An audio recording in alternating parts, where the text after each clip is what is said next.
నమస్తే, నేను మీ ప్రశోభ్ Kumar, surgical oncologist. ఇప్పుడు మనం లివర్ క్యాన్సర్ గురించి తెలుసుకుందాం. ఎక్కువ మంది మనం చూస్తున్నామంటే ఇప్పుడు ఆల్కహాల్కి అడిక్ట్ అయిన వాళ్ళు, అంటే ఎవరైతే ఎక్కువ మందు తీసుకుంటారో వాళ్ళకి లివర్ డ్యామేజ్ అయ్యే ఛాన్సెస్ ఎక్కువ ఉంటుంది. అలాగే ఈ హెపటైటిస్ ఇన్ఫెక్షన్ అని ఉంటుంది. మనం అందరం ఈ కాలం పిల్లలకైతే ఇమ్యునైజేషన్ షెడ్యూల్లో హెపటైటిస్ బి వ్యాక్సినేషన్ అందరికీ ఉంది. కానీ ఓల్డ్ జనరేషన్లో హెపటైటిస్ బి వ్యాక్సినేషన్ లేదు.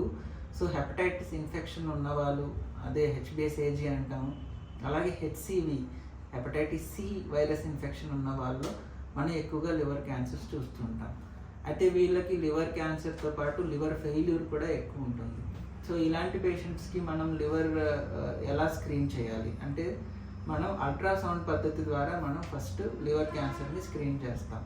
అల్ట్రాసౌండ్లో మనం ఏం చూస్తామంటే ఆ లివర్ ఒక టెక్స్చర్, అంటే లివర్ నార్మల్గా ఉందా లేదా, స్మూత్గా ఉందా లేదా, అందులో ఏమైనా కంటి కనిపిస్తుందా లేదా. మనకి లివర్ స్క్రీనింగ్లో ఫస్ట్ అల్ట్రాసౌండ్ చాలా ముఖ్యమైనది. ఇలాంటి అలవాట్లు ఉన్న వాళ్ళు కానీ ఇలాగ హెపటైటిస్ ఇన్ఫెక్షన్ ఉన్న వాళ్ళకి మాత్రం మనం స్క్రీనింగ్ గురించి చెప్తాం.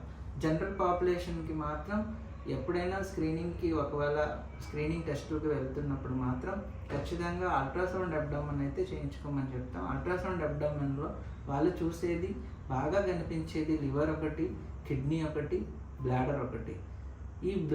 ఈ మూడిట్లో ఏ సమస్యలు ఉన్నా మనం వెంటనే దాన్ని ఎర్లీ స్టేజ్లోనే కనబెట్టగలుగుతాం.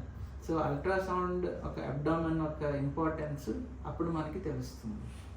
క్యాన్సర్ అవేర్నెస్ని స్ప్రెడ్ చేయడానికి ఈ యూట్యూబ్ ఛానల్ని మీరు సబ్స్క్రైబ్ చేయండి. అలాగే మీ ఫ్యామిలీ ఫ్రెండ్స్తో షేర్ చేయండి. క్యాన్సర్ గురించి అవేర్నెస్ పెరిగితే దాని గురించి భయం పోతుంది.